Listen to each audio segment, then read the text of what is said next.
Buenas tardes. Hoy voy a hacer el análisis del video de Pepe Mujica, como todo de lo que hablaba, de lo que él expresaba, tanto pues en el video, y me cogí pues, me anclé a otras cosas que consulté sobre la vida de él.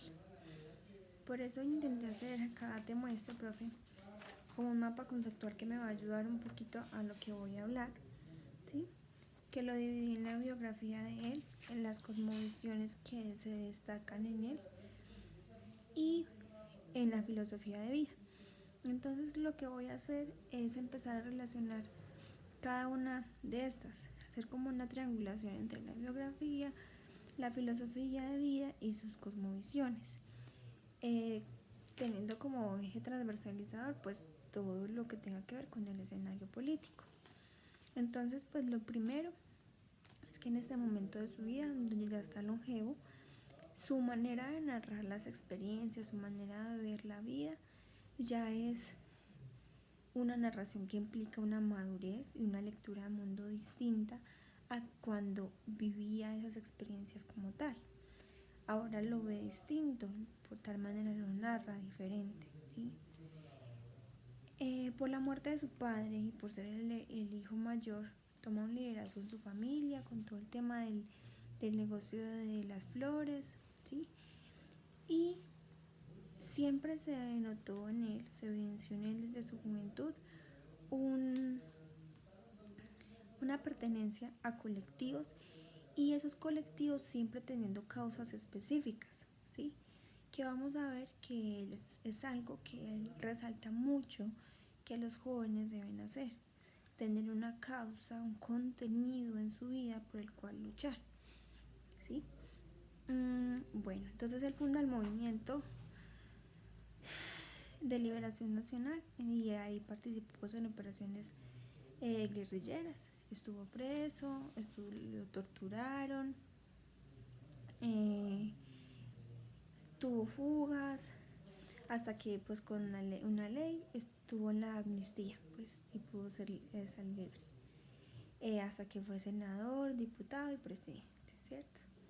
De su periodo de presidencia se destacan dos cosas: el matrimonio gay y todo el tema de la legalización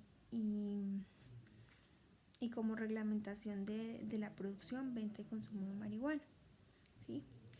Algo muy importante es que en el video él se destaca como una persona terca, seguidora, constante, y él dice que por eso aguantó, ¿sí? Entonces él recalca que esas son cosas que deben de tener las personas: constancia, ser seguidor ante lo que quiere y ser terco aunque el mundo diga que es difícil o que es contradictorio o cosas así. Entonces vamos a empezar a ver que estas características son las que él termina por englobar en el término lucha, ¿sí? Que es un término que en mi propuesta y en mi análisis frente a Pepe Mujica pongo a consideración, ¿sí?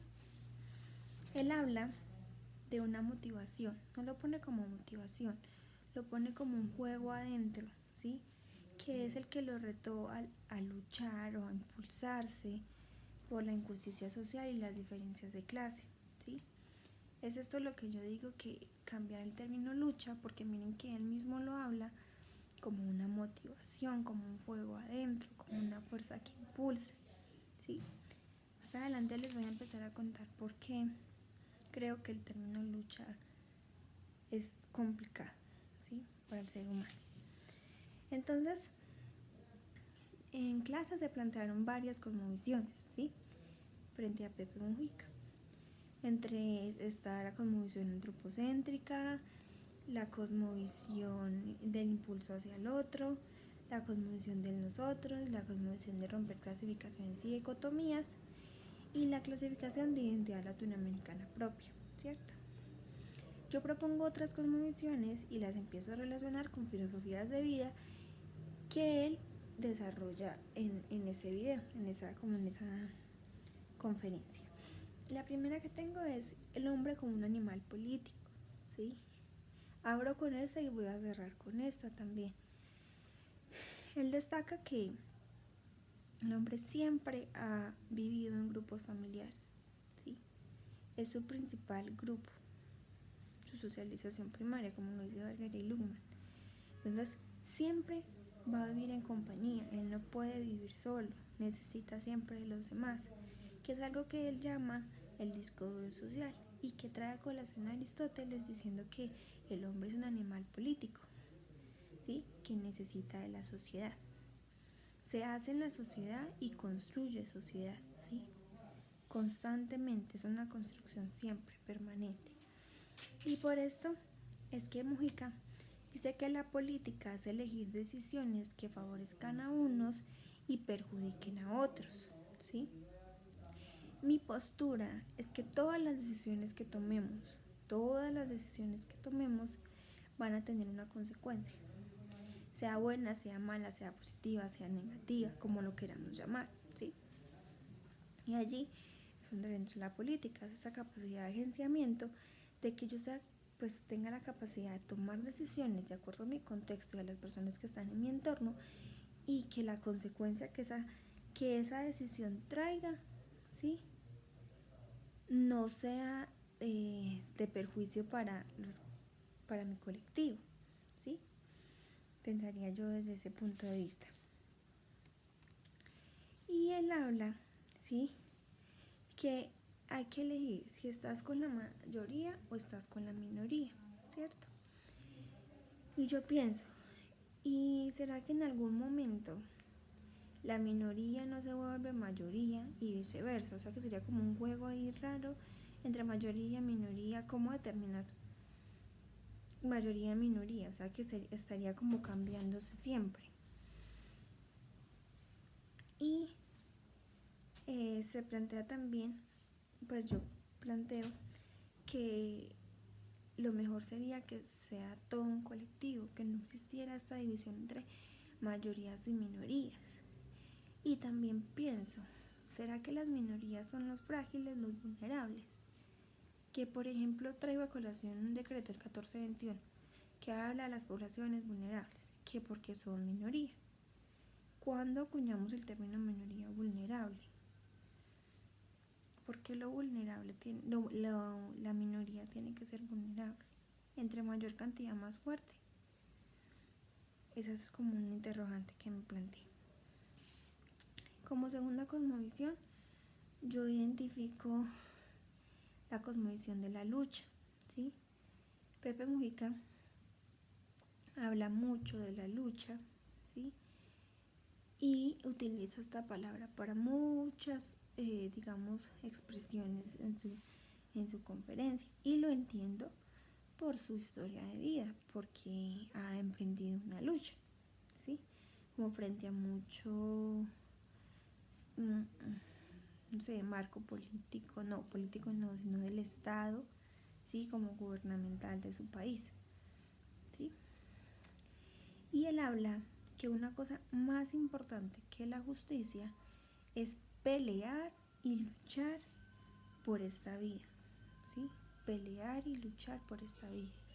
Mi crítica es que no creo en la necesidad de una pelea ni una lucha. Creo en encontrar el sentido a vivir, ¿sí? ¿Por qué creo eso? Porque creo que la lucha y la pelea se acaba en algún momento, ¿sí? Y si se acaba, se puede perder la vida. Porque si toda mi vida está puesta en pelear o en luchar, y si esa pelea, esa lucha se acaba, ¿qué pasa con mi vida? ¿Sí? Y si nos cansamos de pelear, por ejemplo. Entonces, si nos cansamos de pelear, ¿se acaba la vida? Y si perdemos la pelea, por ejemplo. En clase planteé que luchar, pelear, es combatir entre dos, o sea, se necesitan dos. O sea, que hay una competición, ¿cierto? Y él habla muy bien de minorías, mayorías, y que hay que pelear, ¿cierto?, entre dos o para dos, ¿sí? Entonces, si se pierde la lucha o la pelea, ¿qué pasa con la vida? se perderá la vida un poco, o ese sentido de vida más bien se tornaría diferente. ¿Qué pasaría si se pierde esa pelea? ¿Sí?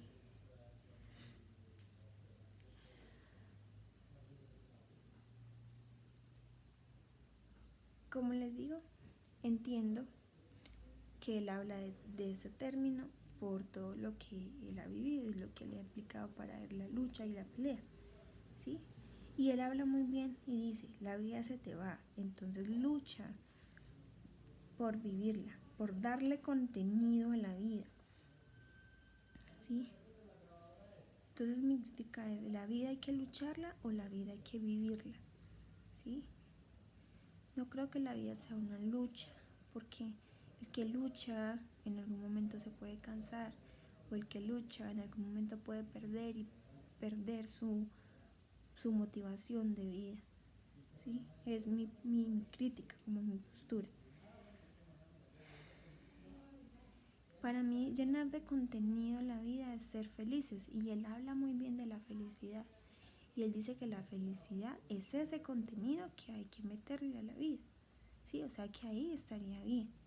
Lo que no comparto es el término lucha y pelea. ¿Sí? Él habla que cada uno puede ser autor de su propia vida. ¿Sí? Y para ser autor de mi propia vida, creo que no necesito luchas ni peleas. Necesito un sentido de vida y una fuerza motivadora que me impulse a mí a saber qué quiero, qué deseo y por qué quiero vivir. ¿Sí? Es algo que yo haría el símil en esto de cada uno puede ser autor de su propia vida. Haría el símil con la metacognición, que es ser consciente de cada pensamiento, de cada emoción, de cada acción, ¿sí? Y planear la vida en torno a eso que sé que tengo, en torno a mis pensamientos, en torno a mis sentimientos, en torno a mis acciones, a conocerme yo mismo, sé la manera en cómo puedo vivir y cómo debo vivir, ¿sí? Por ejemplo, algo simple, que es que yo quiero ser médico, ¿sí? Y quiero estudiar medicina. Si yo lucho por pasar a medicina, ¿sí? Lucho y no paso, ¿qué pasaría con mi vida? ¿Sí? Si por el contrario yo tengo una fuerza motivadora que me impulse a estudiar medicina y no paso, y pongo esa fuerza motivadora a seguir insistiendo o a presentarme una carrera similar a la medicina, ¿sí? Tal vez se pueda ver como algo muy similar a la lucha y el sentido de vida o la fuerza motivadora, pero creo que la simple palabra hace que el ser humano la tome distinto, que no crea que es una pelea o una lucha o algo que lo puede cansar, sino que es una fuerza que él puede sacar para construir su vida, ¿sí? Mujica dice, puedes darle un contenido a tu vida o enajenizarla. Si tuviste un sueño y peleaste por una esperanza, ¿sí? Mi crítica es, vuelve el término pelea, les repito, si tuviste un sueño y peleaste por una esperanza, ¿sí? Tal vez ese sueño sea el sentido de vida, ¿sí? Y en torno a ese, pues entonces dirigir pensamientos, emociones y acciones en torno a ese sueño, ¿sí? Pero no a pelear por ese sueño, como un conflicto, un caos. Y no digo que el conflicto del caos no sea necesario, es necesario, porque como lo decía en el foro, el orden, el desorden y la organización. Para poder que ese orden cambie necesita un desorden, un caos, para poder darme cuenta que algo está mal, que necesito cambiar algo, ¿sí? Entonces el caos es importante, pero no creo que en forma de lucha o pelea, ¿sí? Entonces pongo como una relación entre varias cosas. Está la vida, ¿cierto? En la vida se generan sueños, ¿sí? Entonces mis pensamientos, mis acciones y mis emociones van a ir en torno a ese sueño, ¿sí? Eso es lo que llamo como la fuerza que impulsa, ese sentido de vida que va a impulsar a cumplir ese sueño. Cuando ese sueño se cumple, hay un buen vivir, ¿sí?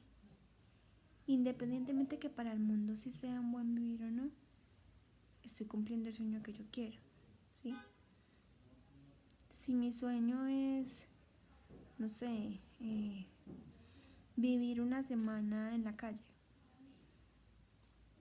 es mi sueño y hago todo para que eso se cumpla, ¿sí? Y que mi buen vivir es cumplir mis sueños, es un ejemplo, ¿sí?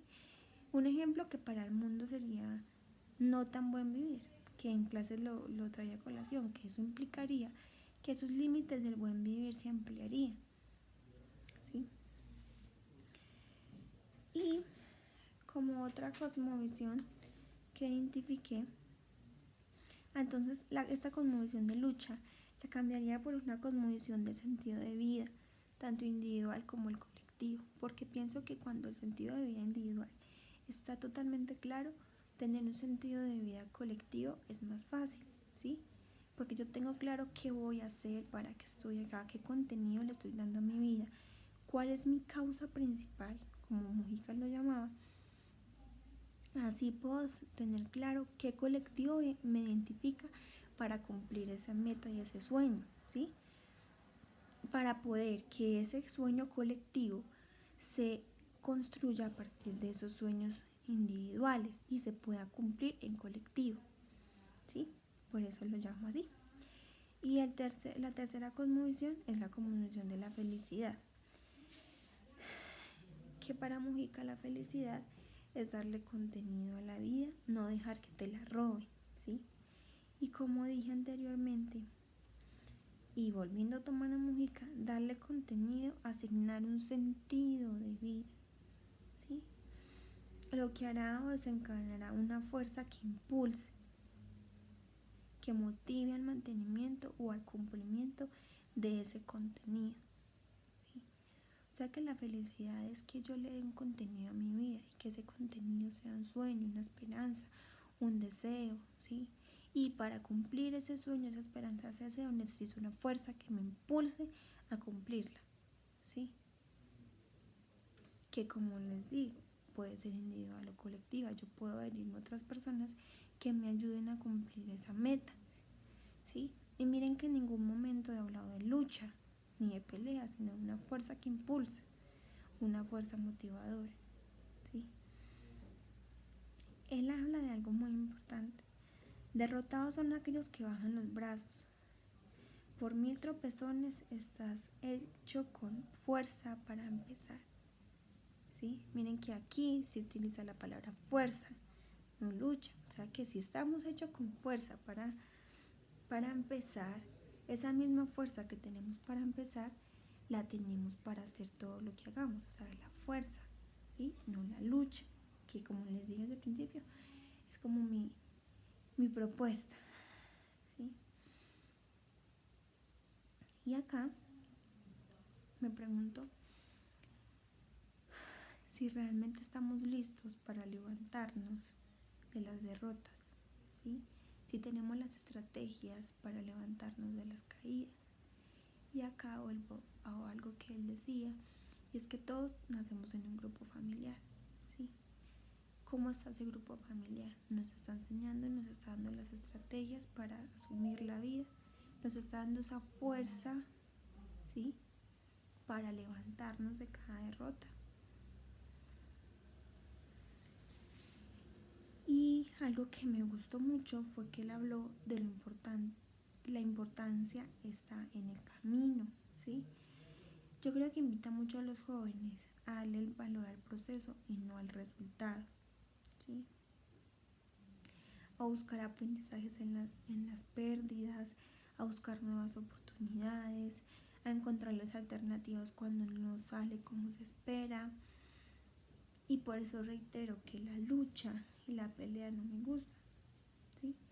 Siento que con ellas cuesta más levantarse porque hay como una pérdida, como se lo decía al principio, como que sonara una competencia y si no la gano pierdo, entonces es más difícil pararme, ¿sí? Y como cuarta cosmovisión tengo de la vida juntos, ¿sí? Como les digo, todo se hace en colectivo. Entonces él nos habla que querer la vida, luchar por ella e intentar transitarla. Nuevamente reitera su término de lucha, ¿sí? Y yo considero que esa transición de la sociedad se debe hacer en compañía de un vivir juntos, ¿sí? Y ese vivir juntos, él nos propone que hay que dar lo que tenemos, ¿sí? Y que todos tenemos algo para dar. Y yo digo que no se puede volver en egoístas, ya sea con su sentido de vida, con sus metas, con sus sueños y con lo que se alcance con ellos. Muchas veces uno es muy egoísta con los sueños y no permite que nadie le ayude o que nadie más viva ese sueño con uno, ¿sí? Y por eso finalmente la última cosmovisión, que es la cosmovisión de la generosidad, ¿sí? Que nos dice dar todo y no guardarse nada para sí mismo, ¿sí? No ser generoso es lo que genera desigualdades, y pensaría que no solo económicas, también desigualdades afectivas, de conocimiento. ¿Cuántas personas no son egoístas con lo que saben? Y genera desigualdades porque este sabe más que el otro, tiene más conocimiento que el otro, ¿sí? Y creo que eso se debe a una lucha por el poder, de quién tiene más, de quién sabe más, de quién es mejor, ¿sí? O quién tiene mejor familia, ¿sí? Y allí es cuando hay una falta de reconocimiento del otro.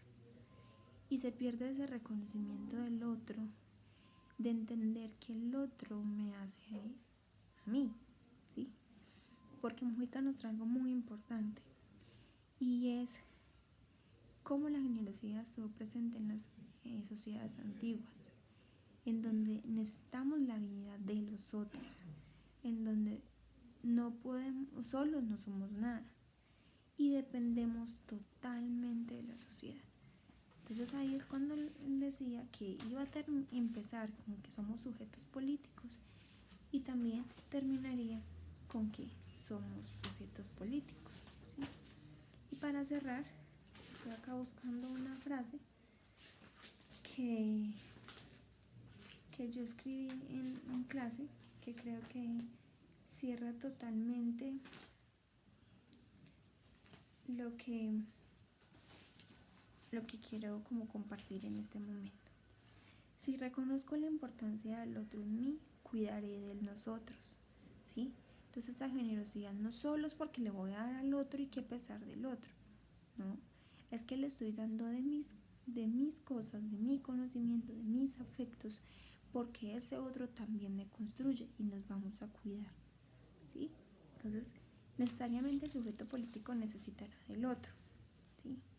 Y necesariamente esa generosidad hará que las desigualdades y las divisiones no existan, porque no todos somos buenos para todo, no todos tenemos conocimiento en todo, no todos somos ricos en todo, pero si reconocemos en qué es bueno el otro y en qué soy bueno yo, pues entonces ahí hay un nosotros integrador. Esa es como pues mi postura y mi análisis respecto a José Mujica. Muchas gracias.